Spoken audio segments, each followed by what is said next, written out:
तो भाई देखो, मैंने तुमसे वादा किया था कि सीबीएसई का ऑफिशियल सैंपल पेपर जैसे ही रिलीज होगा हम एक एक पेपर को एनालिसिस करेंगे और जो कुछ मेरे तरफ से हो पाएगा, हमारे चैनल की तरफ से हो पाएगा तुम लोगों के लिए, वो मैं जरूर करूंगा। तो भाई सीबीएसई के सैंपल पेपर को एक्सपोज करने का वक्त आ गया। भाई देखो, सीबीएसई ने काफी लंबे इंतजार के बाद में ये सैंपल पेपर को रिलीज किया, जबकि ये सैंपल पेपर लास्ट ईयर बहुत पहले रिलीज हुआ था, इस बार डिले हुआ।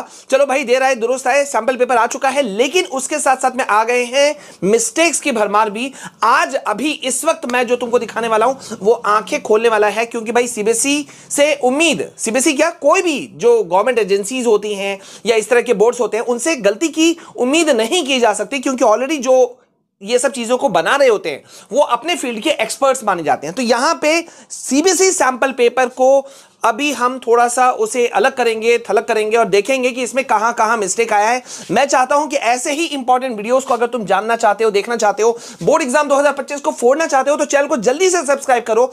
इस वीडियो को अभी अभी अभी अभी अभी लाइक कर देना और प्लीज यार कमेंट जरूर करना और लिख देना सर हम आपके साथ हैं, बोर्ड एग्जाम को फोड़ेंगे, ठीक है। और वीडियो को शेयर जरूर करना। चलो अब बिना देरी किए हुए मैं तुमको लेकर आ रहा हूं, ये देखो क्लास 10 का सोशल साइंस का पेपर यहां तुम्हारे सामने है। और जैसे ही ये रिलीज हुआ भाई कुछ हद तक, काफी हद तक क्लैरिटी मिल गई। अब क्या क्लैरिटी मिल गई, ये देखो भाई, ये है क्लास 10 का सोशल साइंस का पेपर। मैक्सिमम मार्क्स जो है वो 80, 6 सेक्शंस में ये बटा हुआ है, ABCDEF, और टोटल नंबर ऑफ क्वेश्चन जो है वो सीबीएसई ने बता दिया कि SST यानी कि सोशल साइंस में रहेगा 37 क्वेश्चंस, ठीक है। जिसमें से सेक्शन ए जो है वो तुम्हारा रहने वाला है 1 से 20 तक का क्वेश्चन MCQs, ठीक है। तो MCQ यानी कि मल्टीपल चॉइस क्वेश्चंस, इसमें तुम्हारा गड़बड़ी पकड़ में सामने आ गया है। हमारी टीम लगातार एक एक सब्जेक्ट्स को एनालिसिस कर रही है और जहां जहां मिस्टेक होगा वो वीडियो मैं तुम्हारे लिए लेकर आऊंगा। नेक्स्ट वीडियो जो आने वाला है वो आने वाला है, अभी बता दे रहा हूं, इंग्लिश के ऊपर, जहां पे मैं तुमको काफी इंपॉर्टेंट चीजें बताऊंगा। तो नेक्स्ट वीडियो को देखना बिल्कुल नहीं भूलना, ठीक है। अब बिना देरी किए हुए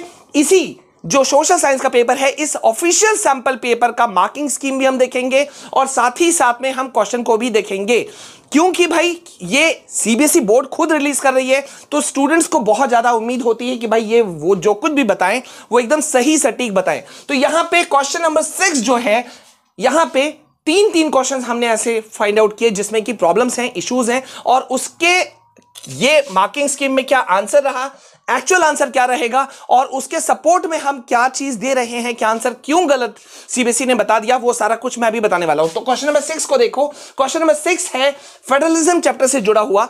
the people of Belgium have successfully dealt with their countries power sharing problem and is leading a happy and peaceful life. Which route to federation have they opted for, ठीक है। तो यहां पे ये सवाल फेडरलिज्म चैप्टर से जोड़ा गया, इसमें कहीं ना कहीं पावर शेयरिंग का भी इनपुट थोड़ा सा झलक आता है। अब यहां तुम अगर देखोगे तो 4 ऑप्शन दिए गए हैं। कमिंग टुगेदर पहला ऑप्शन, ठीक है, दूसरा कोऑपरेटिव फेडरेशन, तीसरा होल्डिंग टुगेदर और चौथा कॉम्पिटिटिव फेडरेशन, ठीक है। तो यहां पे सीबीएसई के ऑफिशियल मार्किंग के अनुसार इस क्वेश्चन नंबर 6 का आंसर है ए, कमिंग टुगेदर, जबकि ये गलत आंसर है। आंसर होना चाहिए सी, होल्डिंग टुगेदर। अब तुम बोलोगे सर ये कैसे है, ये कैसे है, तो ये देखो तुम्हारे एनसीईआरटी बुक का पेज नंबर 15 और यहां पे तुम देख सकते हो क्या लिखा हुआ है।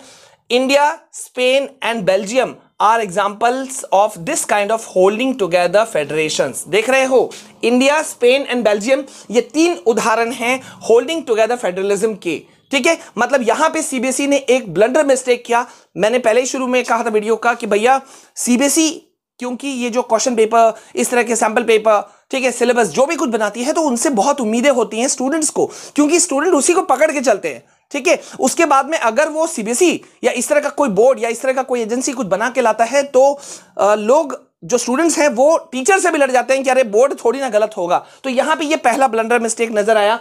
दूसरा मिस्टेक मैं तुमको दिखाना चाहता हूं, यहां पर क्वेश्चन नंबर 11 में है, जहां पर एक क्वेश्चन जो तुमको दिया क्या है, which of the following factors significantly contribute to the process of globalisation.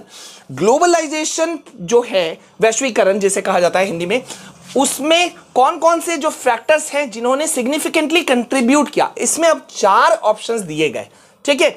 4 options क्या दिए गए कि भैया ये देखो यहां पर एक्सपेंशन ऑफ मल्टीनेशनल कॉरपोरेशंस। तो भैया ग्लोबलाइजेशन क्या है, जहां पे सब कुछ फैल रहा है, फैल रहा है मतलब ग्लोबलाइजेशन की तरफ हम मूव ऑन कर रहे हैं। और क्या हमको खोजना था, उन फैक्टर्स को जो कि सिग्निफिकेंटली कंट्रीब्यूट करता है। तो एक्सपेंशन ऑफ मल्टीनेशनल कंपनीज जो है, कॉर्पोरेशन जो है, ये इसका एक फैक्टर है, अच्छा फैक्टर है, मतलब ठीक है, सपोर्ट करता है, तो ये सही है भाई। नंबर 2 को हम देखते हैं, advancements in information and communication technology. अगर एडवांसमेंट होता है इंफॉर्मेशन एंड कम्युनिकेशन टेक्नोलॉजी में, तो वो ग्लोबलाइजेशन को हेल्प करेगा कि नहीं करेगा? बिल्कुल करेगा, तो ये भी सही है, ठीक है। अब यहां पे तीसरा आता है नेशनलिज्म एंड ट्रेड बैरियर्स। अब नेशनलिज्म यानी कि राष्ट्रीयता और ट्रेड बैरियर्स मतलब जो बिजनेस जो होता है, ट्रेड्स जो होते हैं उसमें रुकावट, तो ये कहीं ना कहीं ग्लोबलाइजेशन को सपोर्ट नहीं करता। तुम खुद भी ये बहुत कॉमन लैंग्वेज में तुम समझ सकते हो कि ये सपोर्ट नहीं करता, इसलिए इसे ग्लोबलाइजेशन का एक कंट्रीब्यूटरी फैक्टर नहीं माना जा सकता। चौथा पॉइंट है cross border movement of people for jobs and education. ये उसका कॉन्सिक्वेंस है। इस पॉइंट को जरा समझने की कोशिश करो। Cross border movement of people मतलब एक जगह से दूसरे जगह जो है लोगों का मूवमेंट होता है फॉर जॉब्स एंड एजुकेशन। ये ग्लोबलाइजेशन का एक आउटकम हो सकता है, लेकिन सिग्निफिकेंटली फैक्टर नहीं हो सकता। तो दैट मींस यहां पे देखो, अब सीबीएसई का ऑफिशियल मार्किंग स्कीम कहता है कि भाई आंसर होगा बी, स्टेटमेंट 1 2 3, मतलब सीबीएसई के हिसाब से 1 2 3 तीनों आंसर हैं, ठीक है। जबकि हमारे हिसाब से और लॉजिक और जो बुक कहता है, एनसीईआरटी बुक खुद कहता है कि आंसर होना चाहिए था ए 1 एंड 2 आर अप्रोप्रिएट। यानी कि यहां भी सीबीएसई से एक ब्लंडर मिस्टेक हुआ। आई डोंट नो कैसे हुआ, लेकिन ये ब्लंडर मिस्टेक है। ये बहुत इंपॉर्टेंट वीडियो है तुम लोगों के लिए, इसे बहुत ध्यान से देखना और नेक्स्ट वीडियोस पे भी फोकस रखना। अब आते हैं क्वेश्चन नंबर 13 की तरफ। क्वेश्चन नंबर 13 जो है वो सिविल डिसोबीडियंस मूवमेंट से जुड़ा हुआ है, ठीक है। यहां पे क्या बोल रहा है, arrange the following events in the correct chronological order, ठीक है, leading up to the civil disobedience movement. अब यहां पे जरा गौर करो, हमको एक जो क्रोनोलॉजिकल ऑर्डर है उसके अकॉर्डिंग इसे सेट करना है, ठीक है। तो यहां पे पहले मैं तुमको दिखा दूं कि इसका आंसर इनके हिसाब से है 2 1 3 4, बी ऑप्शन जो है, यानी कि ये वाला, ये सही है। सीबीएसई की तरफ से मार्किंग स्कीम जो दिया है, सीबीएसई ने खुद जारी किया, उसके हिसाब से बी आंसर होना चाहिए, ठीक है। लेकिन जरा गौर करो, सबसे पहले घटनाक्रम अगर हम लगाते हैं तो भाई boycott of the Simon commission जो कि 1928 में हुआ था, ये पहली घटना थी, ठीक है। मैं बहुत शॉर्ट में बता रहा हूं क्योंकि मुझे और भी बहुत सारी इंपॉर्टेंट चीजें तुम्हें बतानी है, ठीक है। सेकंड पर यहां देखो, पूर्ण स्वराज रेजोल्यूशन जो पास हुआ था वो इसका आउटकम था। पहले तो साइमन कमीशन जो हुआ था उसका बाइकआउट हुआ था, उसके बाद में ये फैसला लिया गया कि भाई हम पूर्ण स्वराज जो है उसको हम प्राप्त करेंगे, तो उसका रेजोल्यूशन पास किया गया। तो ये हुआ था 1929 में, ठीक है। एंड देन यहां पे letter with 11 demand sent to viceroy Irwin, जो कि 11 डिमांड जो भेजा गया था, ये 1930 की घटना है, ठीक है। और ये सॉल्ट मार्च जो हुआ ये भी 1930 की। मतलब ये जो प्रोसेस जो होना चाहिए था, जो सही एक क्रम होना चाहिए था, वो क्रम होना चाहिए था डी। इसका करेक्ट आंसर होगा डी, यानी कि 1 2 3 4 एक के बाद एक ऐसे ही सजाया जाना चाहिए था, लेकिन सीबीएसई के मार्किंग स्कीम के अनुसार बी आंसर है, जो कि गलत है।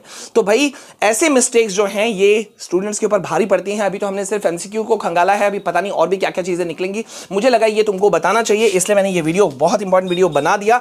तो मुझे प्लीज बताओ कि तुमको कैसा लगा ये वीडियो और इससे तुमको कितना बेनिफिट मिल रहा है। क्या तुमने भी ऐसा कुछ गड़बड़ी पकड़ा है? अगर पकड़ा है तो मुझे तुम मेल कर सकते हो विथ स्क्रीनशॉट्स एंड ऑल, ताकि हम उसमें तुम्हारे नाम के साथ में हम इन चीजों को सारे बच्चों के सामने में लाएं, ताकि सारे बच्चों को फायदा मिले। So please I request you all कि वीडियो को अभी तक लाइक नहीं किया है तो जल्दी से कर दो, चैनल को सब्सक्राइब नहीं किया है तो कर दो, क्योंकि लीडिंग जो चैनल है ये हमारा, ये तुमको पूरे थ्रू आउट तुम्हारे बोर्ड एग्जाम की जर्नी में, चाहे तुम क्लास 10 के हो या 12 के हो, तुमको सपोर्ट करने वाला है। So please please please channel को सब्सक्राइब करना, बेल आइकन प्रेस करना और वीडियो को ज्यादा से ज्यादा शेयर कर देना। मिलते हैं नेक्स्ट वीडियो में, तब तक के लिए जय हिंद, वंदे मातरम।